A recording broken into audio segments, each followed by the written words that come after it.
তো যেমন আমি এখানে মাছ চাষ করতেছি, তো মাছের ক্ষেত্রে আমি পানিকে কিভাবে সর্বোচ্চ ব্যবহার করা যায়, তো সেখানে আমি কার্প জাতীয় মাছ চাষ করতেছি। কার্প জাতীয় মাছের সাথে দেশীয় প্রজাতির আরেকটা মাছ ট্যাংরা মাছ চাষ করতেছি, আবার সেখানে রঙিন মাছ চাষ করতেছি, সাথে সাথে মুক্তা চাষ করতেছি। তাহলে পানি থেকে আমি 4টা ফসল নিচ্ছি।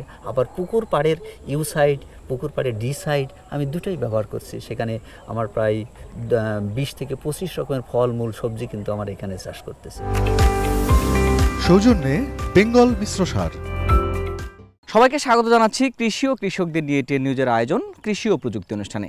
রয়েছি ঝিনাইদহের কোটচাঁদপুর উপজেলার শিবনগর গ্রামে রায়ান জৈব কৃষি ফার্ম। একজন পিএইচডিধারী কৃষক এখানে রয়েছেন, যার পেশা এবং নেশা দুটোই কৃষি। তিনি যে সমন্বিত শুধু একটা ফার্মই গড়ে তুলেছেন তা নয়, তিনি এখানে মুক্তা চাষও করেন, অর্থাৎ পানিতে একদিকে মাছ চাষ একদিকে মুক্তা চাষ। অর্থাৎ তার যে খামারটি, তার যে কৃষি খামারটি, এটি আসলে একটা মডেল কৃষি খামার বলা যায় এবং কৃষির এমন কোনো জিনিস নেই যেটি সেখানে নেই। কিভাবে তিনি এই কৃষির উদ্যোগ নিলেন এবং তার মতো করে কেউ উদ্যোগ নিতে পারে কিনা সে বিষয়টি নিয়েই আজকের কৃষি ও প্রযুক্তি অনুষ্ঠান। পুরোটা সময় আপনাদের সঙ্গে আছি আমি ফেরদৌস রহমান।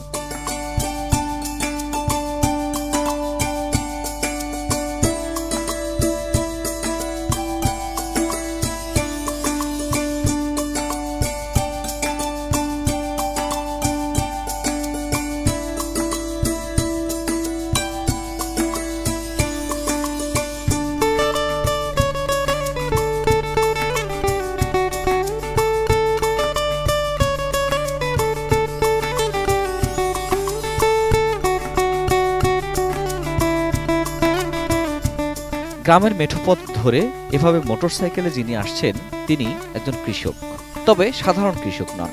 বিদেশে পিএইচডি ডিগ্রি শেষ করে তিনি দেশে এসে কৃষিকে পেশা হিসেবে নিয়েছেন। ডক্টর নজরুল ইসলাম নামের এই কৃষক গড়ে তুলেছেন সমন্বিত এক কৃষি খামার, যেখানে পানি ও মাটির সর্বোত্তম ব্যবহার করে কৃষির এক অনন্য নজির স্থাপন করেছেন তিনি।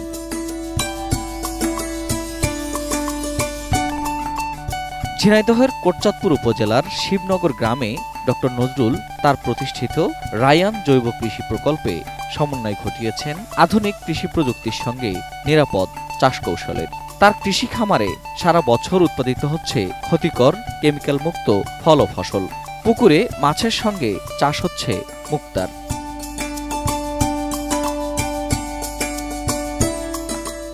ডক্টর নজরুল ইসলাম রাজশাহী বিশ্ববিদ্যালয় থেকে প্রাণীবিদ্যায় স্নাতক ও স্নাতকোত্তর শেষে পিএইচডি ডিগ্রি নেন ফিশারিজ বিষয়ে। এরপর উচ্চশিক্ষার জন্য পাড়ি জমান জাপানে, গবেষণা করেন সামুদ্রিক প্রবালের উপর জলবায়ু পরিবর্তনের প্রভাব নিয়ে। জাপানের সিজুওকা ইউনিভার্সিটি থেকে অর্জন করেন ডক্টর অব সায়েন্স ডিগ্রি।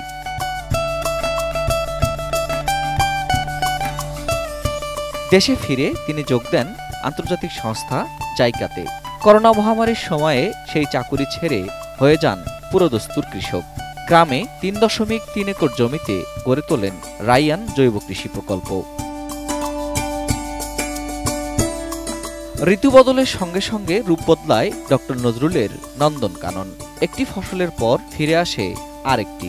বছরের কোনো সময়ই খালি পড়ে থাকে না তার খামার। মাঠ কৃষির পাশাপাশি এখানে মাশরুমও চাষ করেন তিনি। এই খামারটির ব্যবস্থাপনা হয় স্মার্ট কৃষি প্রযুক্তির মাধ্যমে। ফলে সেচ, সার, কীটনাশক প্রয়োগে কোনো শ্রমিক লাগে না। ড্রিপ ইরিগেশন, স্প্রিংকলার সেচ ব্যবস্থা সহ নানা প্রযুক্তির মাধ্যমে এখানে কাজ হয় মোবাইলের এক ক্লিকে।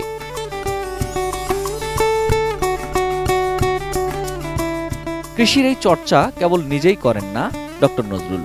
প্রতি মাসে অন্তত 2 বার তার রায়ান জৈব কৃষি প্রকল্পে কৃষক ও উদ্যোক্তাদের জন্য প্রশিক্ষণের ব্যবস্থা করেন তিনি। তার জ্ঞান ও কৌশল শিক্ষা দিয়ে গড়ে তোলেন নতুন উদ্যোক্তা।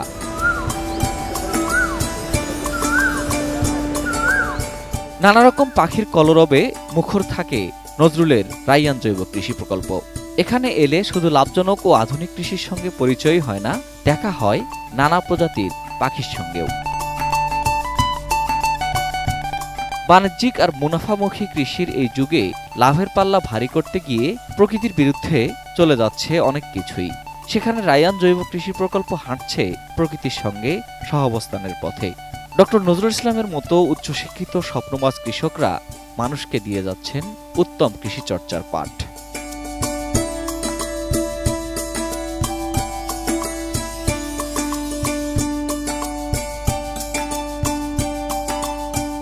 দর্শক, আমরা সমন্বিত কৃষি প্রকল্পের কথা বলছি। আমাদের সঙ্গে রয়েছেন রায়ান জৈব কৃষি প্রকল্পের কর্ণধার ডক্টর মোহাম্মদ নজরুল ইসলাম। আমরা তার সঙ্গে কথা বলি। নজরুল ভাই, কেমন আছেন? ভালো আছেন আপনি? না, আপনার পরিচিতিটা মূলত হচ্ছে মুক্তা থেকে, মানে সবাই বলে যে উনি ওখানে মাছের সঙ্গে মুক্তা চাষ করে, কিন্তু আমার এখানে এসে মনে হলো যে শুধু তো মুক্তা চাষই না, আপনি তো অনেক কিছুই চাষ করেন। তো এই যে নন্দনকানন বলা যায়, এটা গড়ে তোলার পিছনের গল্পটা একটু শুনতে চাই। জাপান ছিলাম, তখন জাপানিজদেরকে দেখেছি যে তারা কতটা পরিশ্রম করে। তারা কিন্তু প্রাকৃতিক দুর্যোগ কবলিত একটা দেশ, তারপরেও তাদের মাটি কিন্তু অতটা উর্বর না, পাথুরে মাটি। তারা বাইরের দেশ থেকে উর্বর মাটি কিনে কত সুন্দর ফসল ফলায়। তো আমি চেষ্টা করেছি তাদের আদলে কিভাবে অল্প জায়গায় অধিক ফলন ফলানো যায়। তো আমাদের দেশে দেখেন জনসংখ্যা বৃদ্ধির পাশাপাশি আবাদি জমি কিন্তু কমে যাচ্ছে। তো সেই আবাদি জমিকে কিভাবে সর্বোচ্চ ব্যবহার করা যায় তার একটা মডেল আমি এখানে তৈরি করেছি। আমার এখানে 10 বিঘা জায়গা, তো 10 বিঘা থেকে কিভাবে 30 বিঘার উৎপাদন করা সম্ভব। তো যেমন আমি এখানে মাছ চাষ করতেছি, তো মাছের ক্ষেত্রে আমি পানিকে কিভাবে সর্বোচ্চ ব্যবহার করা যায়, তো সেখানে আমি কার্প জাতীয় মাছ চাষ করতেছি। কার্প জাতীয় মাছের সাথে দেশীয় প্রজাতির আরেকটা মাছ ট্যাংরা মাছ চাষ করতেছি, আবার সেখানে রঙিন মাছ চাষ করতেছি, সাথে সাথে মুক্তা চাষ করতেছি। তাহলে পানি থেকে আমি 4টা ফসল নিচ্ছি। আবার পুকুর পাড়ের ইউসাইড, পুকুর পাড়ের ডিসাইড আমি দুটোই ব্যবহার করছি। সেখানে আমার প্রায় 20 থেকে 25 রকমের ফল মূল সবজি কিন্তু আমার এখানে চাষ করতেছি। দেখা যায় যে মানুষ আসলে খুব উচ্চশিক্ষিত হয়ে কৃষিটাকে আসলে তারা পেশা হিসেবে নেয় না, অন্য কিছু পেশা হিসেবে নেয়। তো এইটা আসলে আপনি স্বপ্নটা কিভাবে দেখলেন, এবং আপনি যখন বিদেশে থেকেছেন তখন তো নিশ্চয়ই দেখেছেন যে শিক্ষিতরা আসলে কৃষিকাজে আসে। জি, আসলে শিক্ষিত না হলে কোনো কাজেই উন্নতি করা সম্ভব নয়। আমাদের দেখা যায় কোনো গাছে আমি কি পরিমাণ সার দেবো, কি পরিমাণ পেস্টিসাইড দেবো, সেটাও কিন্তু আমাদের শিক্ষা না থাকলে সেটাও কিন্তু আসলে সম্ভব না। হ্যাঁ, তো আমরা এখানে এই যে আমি এখানে অর্গানিক খামার করছি, তো অর্গানিক করতে গেলে আমার সে কিন্তু অর্গানিক সম্পর্কে কিন্তু জ্ঞান থাকতে হবে। তো সেই জ্ঞানটা যদি আমার না থাকে তাহলে কিন্তু আমি অর্গানিক ফসল করতে পারবো না। প্রথমত হচ্ছে যে আমরা যে পাটটাতে দাঁড়িয়ে আছি দুই পাশে হচ্ছে কমলা বাগান। কি জাতের কমলা এবং এগুলোর ফলন নিয়ে যদি একটু বলতে। এখন তো আসলে ওই কালারটা আমরা দেখতে পাচ্ছি না। এটা হলো দার্জিলিং কমলা। তো এই দার্জিলিং কমলা, এটা দুই সাইডে কিন্তু দার্জিলিং কমলা অলরেডি চলে আসছে মনে হয়। অলরেডি ফলন চলে আসছে। এটা কিন্তু কেজিতে আপনার 3টা-4টাই কিন্তু কেজি হয়। গত বছর আরো বেশি ফলন ছিল, প্রায় দেখা যায় এক গাছে প্রায় 1 মণ করে কমলা হয়েছে, এবং কমলাগুলো মানে যথেষ্ট সুন্দর এবং রসালো, সুস্বাদু। ফলের গাছের মধ্যে আর কি গাছ আছে আপনার? ফল আমার এখানে দার্জিলিং কমলা আছে, চাইনিজ কমলা আছে, ড্রাগন আছে, তারপরে মিয়াজাকি যেটা জাপানি সূর্যডিম আম, যেটা সবচেয়ে দামি আম বলা হয়, সেই আম কিন্তু আমার এখানে রয়েছে। এখানে অ্যাপেল রয়েছে, আঙ্গুর করছি, আনার করতেছি, তারপরে লাউ রয়েছে, মাশরুম রয়েছে, তারপরে আপনার খাটো জাতের ভিয়েতনামের যে খাটো জাতের নারিকেল সেটা আছে। আবার দেখেন এই যে 12 মাসের যে কাঁঠাল, লাল কাঁঠাল, পিঙ্ক কাঁঠাল সেটা আছে, লাল কলা আছে, অগ্নিসার জাতের লাল কলাও কিন্তু আমার মানে আমরা এখানে নাই, এখানে সবই আছে। আবার একটা জিনিস দেখলাম যে আপনি মানে যখন এটার ফেন্সটা তৈরি করেছেন, ফেন্সে আপনি লেবু দিয়েছেন এবং সজিনা গাছ। জি, সজিনা। এইটার থেকে কেমন রিটার্ন আসতেছে আপনার? এটা একটা ভালো রিটার্ন। আমি কিছুদিন আগে আমি ওডিসি 3 যে সজিনাটা ভালো, এবং 100 টাকা কেজি বাজারে, মানে আপনি বিক্রি করছেন 100 টাকায় বিক্রি করছি। এবার তো লেবু যে চায়না 3 যেটা সিডলেস লেবু, সেটা কিন্তু ব্যাপক, এটা 8 টাকা 10 টাকা পিস কিন্তু এখানে বিক্রি করা হয়েছে। আরেকটা বিষয় হচ্ছে যে কৃষিতে এখানে দেখছি আপনি যান্ত্রিকের ব্যবহারটা করছেন। জি, কৃষিতে আমরা অনেক শ্রম ব্যয় করি, তো সেই লেবার কস্ট কিভাবে কমানো যায় সেই কারণে আমি এখানে অনেকটা টেকনিক্যাল সাইট ব্যবহার করছি। যেমন স্মার্ট ইরিগেশন ব্যবহার করছি, যেটা আমি মোবাইল ডিভাইসের মাধ্যম দিয়ে আমি বাড়িতে বসে কিংবা অফিসে বসে কিংবা দেশের যে কোনো প্রান্তে বসে কিন্তু আমি মোবাইল ডিভাইসের মাধ্যমে আমি সেচ কাজ। মানে আপনি যখন ভাবছেন যে আপনার প্রকল্পের মধ্যে সেচ দেওয়া দরকার, জাস্ট মোবাইলে জাস্ট ডিভাইসে আমি ক্লিক করলাম, এটা অন হয়ে গেল। আবার দেখা যায় 5 মিনিট পরে আমি সেচটা অফ করে দিলাম। তাতে আমার দেখা যায় সময় বাঁচতেছে, শ্রম বাঁচতেছে, লেবার কস্ট বাঁচতেছে। আমার এই যে ড্রামটা দেখতেছেন, এই ড্রামের ভিতরে আমি ফার্টিলাইজার আমি যদি ইউজ করি তাহলে একই সাথে ওই পানির সাথে কিন্তু ফার্টিলাইজারগুলো প্রতিটা গাছে চলে যাবে, এবং সাথে সাথে আমি যদি এখানে বায়োপেস্টিসাইড ইউজ করি, সেই বায়োপেস্টিসাইডটাও কিন্তু আমার বিভিন্ন জায়গায় কিন্তু গাছে আমার ছড়িয়ে যাবে। খরচ এবং রিটার্ন মিলিয়ে আপনার কেমন থাকছে, এবং আপনার আপনার তো আসলে এখন তো নেশার মতো হয়ে গেছে ব্যাপারটা। আমার এই কৃষি খামারের বয়স কিন্তু বেশি না, মাত্র 3 থেকে 4 বছর। তো এর ভিতরে যতটুকু করেছি সব কিন্তু এখানকার রিটার্ন দিয়েই করছি। কমলা গাছ থেকে এবার আমি 2000 কেজি কিন্তু কমলা বিক্রি করছি গতবার। গতবার কমলার পাশাপাশি আপনি মনে হয় একটা গাছে বিভিন্ন ধরনের মালটা করেছেন, তাই না? এইটা কি সেই গাছটা? হ্যাঁ, এই গাছটাতে মালটা করছি। তো এটা এখানে হলো আপনার আমাদের দেশের এই যে বাড়ি যেটা মালটা, পয়সা মালটা যেটা বলে, এই বাড়ি মালটার সাথে আমি ডেনমার্কের এই যে ডেনিশ মালটার একটা গ্রাফটিং করছি।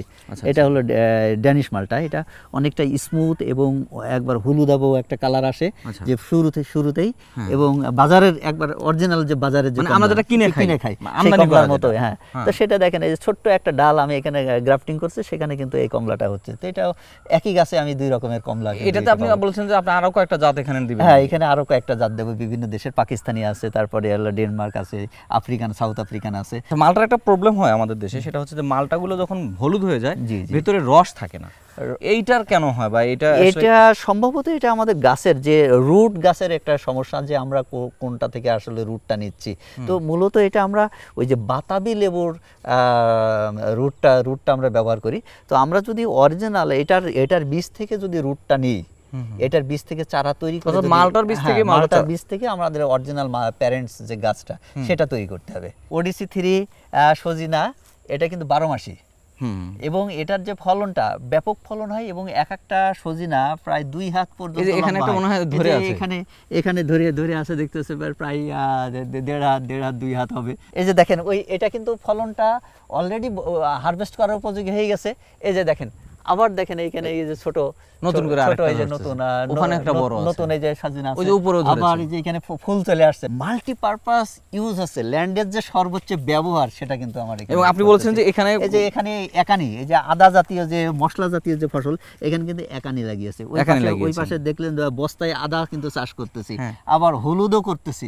আপনার কাছে অন্যরা যখন শিখতে আসে তখন তাদেরকে বলেন কিনা যে এখানে মানে আমাদের যে প্রযুক্তির ব্যবহার করে সর্বোচ্চ ব্যবহার করে, সেগুলো কি আপনি মানুষকে কতটুকু করেন? আমার এখানে আমি বিশেষ করে স্পেশালি যখন মানুষের মুক্তা চাষের ট্রেনিংটা করাই, তো সাথে সাথে আমি সমন্বিত কৃষির বিষয়টা তাদেরকে এনশিওর করি, এবং আমার এই খামারটা একটা মডেল হিসেবে তাদেরকে এটাকে আমি পরিদর্শন। আচ্ছা, এটা তো আরো একটা হতে পারে যে আপনার প্রত্যেকেই তো বাড়ি আছে, চাইলে তো মানুষ বাড়িটাকেও এমন ভাবে সাজায় ফেলতে পারে, বাড়িতেও এভাবে করতে পারে, বাড়িটা এভাবে সাজায় ফেলতে পারে, সেটার প্রশিক্ষণটা হয়ে যায়। আচ্ছা, আপনার পরিচিতি ডক্টর নজরুল ইসলামের পরিচিতি মূলত হচ্ছে যে মুক্তা নিয়ে, আমরা সেটা নিয়ে আমরা কথা বলবো। তার আগে দর্শকদের কাছ থেকে ছোট্ট একটা বিরতি নিয়ে আসি।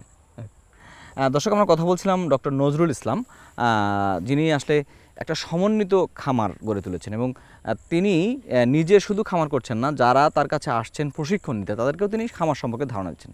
তার এই নন্দনকানন ফল, ফসল, সবজি এমন কিছু নেই সেটি আসলে চাষাবাদ হচ্ছে না, এবং তার ফলাফলও কিন্তু তিনি সঙ্গে সঙ্গে পাচ্ছেন। অর্থাৎ এই যে খামারের ব্যয় এবং সেখান থেকে যে আয়, দুটোই তিনি পাচ্ছেন, এবং তিনি কিন্তু চাকুরি সম্প্রতি ছেড়ে দিয়ে পুরোপুরি কৃষিতে মনোনিবেশ করছেন। তার আরেকটা পরিচয় হচ্ছে তার মুক্তা চাষ রয়েছে, এবং সমন্বিত মুক্তার সাথে মাছ চাষ রয়েছে। আমরা সেটি নিয়ে কথা বলবো, তার আগে ছোট্ট একটা বিরতি নিচ্ছি, আমাদের সঙ্গেই থাকুন। সৌজন্যে বেঙ্গল মিশ্র সার। দর্শক, বিরতির পর আরেকবার সবাইকে স্বাগত জানাচ্ছি কৃষি ও প্রযুক্তি অনুষ্ঠানে। আমরা কথা বলছিলাম ডক্টর নজরুল ইসলামের সমন্বিত কৃষি ফার্ম নিয়ে। বলছিলাম যে তার মুক্তা চাষ রয়েছে এবং এটির জন্য তিনি বিখ্যাত। তার সেই মুক্তার প্রকল্পে আমরা একটু যাই।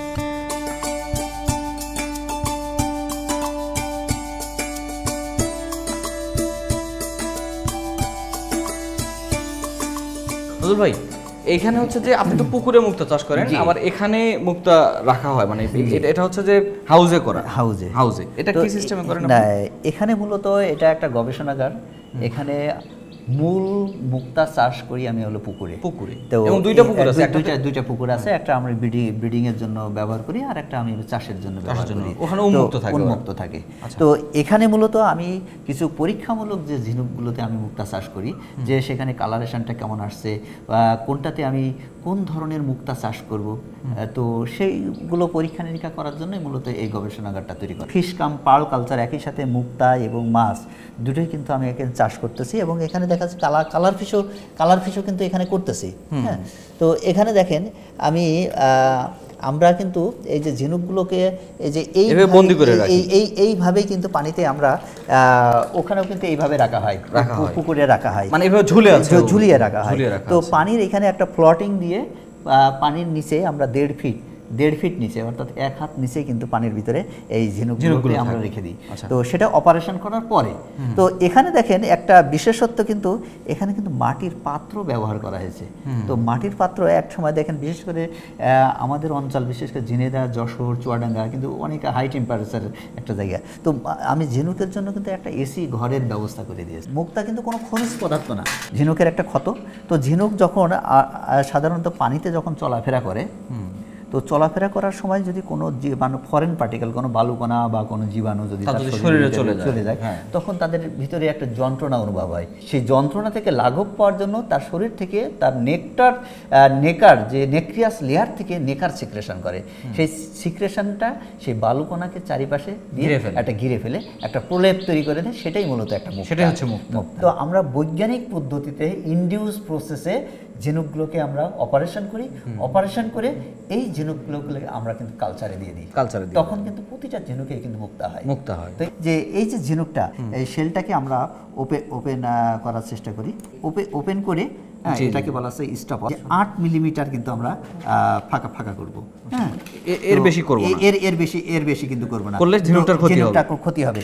এই ডিজাইনটা কিন্তু আমরা এর ভিতরে, শরীরের ভিতরে ইনসার্ট করে দিই। এরপরে কিন্তু এই যে বের করে নিলাম, ওপেনারটা বের করে নিলাম, ও অটোমেটিক্যালি সেই কিন্তু মুখটা বন্ধ করে ফেলবে। এখন আমরা করব কি, এই ঝিনুকটা এইভাবে আমরা পুকুরে কিন্তু আমরা কালচার, যেহেতু ইমেজ পার্ল বিশ্বের অন্যান্য দেশে তৈরি হয় না, চায়না এখন করতেছে, ইন্ডিয়া করতেছে, তো সেই ক্ষেত্রে আমরা কিন্তু ইমেজ পার্ল নিয়ে কিন্তু আমরা একটা ভালো একটা বাজার কিন্তু আমরা কিন্তু গড়ে তুলতে পারছি। মৎস্য শিল্পে আমরা কিন্তু বিশ্বের 2য় অবস্থানে আছি। তো মাছের পাশাপাশি যদি আমরা মুক্তা চাষটা করতে, আমরা অর্থনৈতিকভাবে কিন্তু আমরা একটা বাড়তি বা একটা আয় কিন্তু আমরা করতে পারবো এবং দেশকে কিন্তু আমরা সমৃদ্ধ করতে পারবো, এবং সেটাই আপনি করছেন। জি। তার মানে আপনার এখানে হচ্ছে যে মাটির সর্বোত্তম ব্যবহার, পানির সর্বোত্তম ব্যবহার, সবগুলো। অর্থাৎ এগ্রিকালচারে একটা কথা আছে, গ্যাপ, গুড অ্যাকোয়াকালচার প্র্যাকটিস বা গুড এগ্রিকালচার প্র্যাকটিস। তো সেই আমি গুড থেকে আমি কিন্তু স্যাপে নিয়ে আসছি, এসএপি, স্মার্ট এগ্রিকালচার টেকনিক বা স্মার্ট এগ্রিকালচার প্র্যাকটিস। আপনার এই মুক্তা তৈরি দেখলাম, মুক্তা থেকে মনে আরো কিছু তৈরি করে, সেটা আমরা একটু দেখে আসি। এটা হলো আপনার, এটা আমার সেই ডিসপ্লে। এখানে কিন্তু আমি আমাদের দেশীয় প্রজাতির যে ঝিনুক আমি যেটা কালচার করতেছি, সেটা নির্দিষ্ট সময়ে নিয়ে এসে আমার এই ঝিনুকগুলো থেকে মুক্তা হারভেস্ট করে আমার এখানে কাটিং যন্ত্র আছে, কাটিং পলিশিং করার পরে আমি এই যে বিভিন্ন অর্নামেন্টে আমি রূপান্তরিত এখানে করা। তার মানে আপনি হচ্ছে A to Z করছেন, আপনি হচ্ছে নিজে মুক্তা উৎপাদন করছেন, সেখান থেকে উৎপাদক, প্রোডিউসার, নিজেই মানে এটার যে মার্কেটিং সব কাজে কিন্তু আমি এখানে। কিন্তু কেউ যদি চাষাবাদ করতে চায় শুধু মুক্তাটা করলে, সে মুক্তা করলে পারবে, মুক্তাটা করলে। তবে আমাদের আমাদের এই যে মুক্তা শিল্পে উন্নয়নের যেটা আমাদের এখন বর্তমান যে ক্রাইসিসটা চলতেছে, সেটা হলো মার্কেটিং। উৎপাদিত যে মুক্তা, সেই মুক্তার যদি আমি মার্কেট না করতে পারি, তাহলে আমাদের যে অর্থনৈতিকভাবে আমরা যে স্বপ্নটা দেখতেছি যে মুক্তাতে অধিক লাভ, প্রায় 10 গুণ লাভ, সেই লাভটা যদি আমি মার্কেট না, ভ্যালু যদি না পাই, তাহলে কিন্তু এটার কোনো কাজে আসবে না। তো এই জায়গাতে আমি যেটা মনে করি যে মিডিয়া সহ আমাদের দেশে যারা এই সেক্টরে, বিশেষ করে মৎস্য সেক্টর সহ আমাদের সরকার যদি এই বিষয়ে যদি মানে উদ্যোগ নেন, যে আমাদের চাষির কাছ থেকে একটা মার্কেট চেইন তৈরি করে দিবে। একজন চাষি থাকবে, সে প্রডিউস করবে, মুক্তা প্রডিউস করবে, এবং প্রডিউস করার পরে একজন মিডলম্যান থাকবে, এবং মিডলম্যানের মাধ্যমে একটা মার্কেটে চলে যাবে। তো এইভাবে যদি চেইন ভ্যালু যদি না থাকে, তাহলে কিন্তু আমরা মুক্তা উৎপাদন করব, আমাদের মার্কেটে আমরা কিন্তু এসে গেল। তো এই জন্য আমি চাই আপনাদের মাধ্যমে, সরকারের মাধ্যম দিয়ে সরকারের দৃষ্টি এদিকে আসুক, সেই সাথে যে আমরা যেমন মাছ চাষ করে দেশে এগিয়ে যাচ্ছি, সরকার যেন আমাদের এটা সহযোগিতা করে আমাদের মুক্তাটাকেও একটা শিল্পে রূপান্তরিত করতে পারি। নজরুল ভাই, আপনার কাছে আমরা সমন্বিত কৃষি সম্পর্কে জানলাম, আপনার কাছে একটা প্রশ্ন করতে চাই, কেমন বাংলাদেশের স্বপ্ন দেখেন? আসলে আমি এমন একটা বাংলাদেশের স্বপ্ন দেখি যে বাংলাদেশে কোনো মানুষ বেকার থাকবে না। চাকরি হলো আধুনিক একটা দাসত্ব, সেই দাসত্ব থেকে আমাদের মুক্তি পেতে হলে আমাদের প্রত্যেকটা মানুষকে একটা কাজের মধ্যে থাকতে হবে, দুই হাতকে কাজে লাগাতে হবে। তো ওই সমস্ত যুব সমাজ, তাদেরকে যদি সিম্পল এই টেকনোলজিটা যদি শিখাই দেওয়া হয়, তারা কিন্তু বেকার থাকবে না, তারা কিন্তু সবাই দেশের এক একজন এক একটা সম্পদে রূপান্তরিত হবে। অনেক ভালো থাকবেন নজরুল ভাই, এবং আশা করবো যে আপনার যে অনুপ্রেরণা এটা প্রত্যেকের কাছে লাগবে এবং একদিন বাংলাদেশ নিশ্চয়ই সমৃদ্ধ হবে। ভালো থাকবেন আপনার। ধন্যবাদ। দর্শক, আমরা কথা বললাম ডক্টর নজরুল ইসলাম। তিনি শুধু নন্দনকানন গড়ে তোলেননি, তিনি কিন্তু একটা ল্যাব গড়ে তুলেছেন, মুক্তো চাষ করছেন। অর্থাৎ বলা যায় তার এখানে ভূমি এবং পানি দুটোরই সর্বোচ্চ ব্যবহার তিনি করছেন। শুধু তিনি নিজে করছেন তা না, তিনি কিন্তু প্রশিক্ষণ দিচ্ছেন যুবকদের, এবং তিনি তার যে যতগুলো উপায় আছে তিনি তার নিজের যে জ্ঞানগুলো আছে সেগুলো ছড়িয়ে যাওয়ার চেষ্টা করছেন। তিনি যেমনটি বললেন যে বাংলাদেশের 18 কোটি মানুষের 36 কোটি হাত কেউই আসলে ফাঁকা থাকবে না, সবাই কাজে লেগে থাকবে এবং বাংলাদেশটাকে একটা অনন্য উচ্চতায় নিয়ে যাবে। হয়তো নজরুল ইসলাম ভাইদের মতো এরকম আরও যারা আছেন তাদের মাধ্যমে এটি সম্ভব, তারা শুধু পথটা দেখাবেন, চলতে হবে আমাদেরই। আজকের কৃষি ও প্রযুক্তি অনুষ্ঠান নজরুল ইসলাম ভাই এবং তার পথ দেখে যারা সফল হচ্ছেন সবার প্রতি শুভকামনা জানিয়ে এখানে শেষ করতে চাই। সবাই ভালো থাকুন, সুস্থ থাকুন। দেখা হবে আগামী পর্বে অন্য কোনো কৃষির গল্প নিয়ে, অন্য কোনো জায়গা থেকে।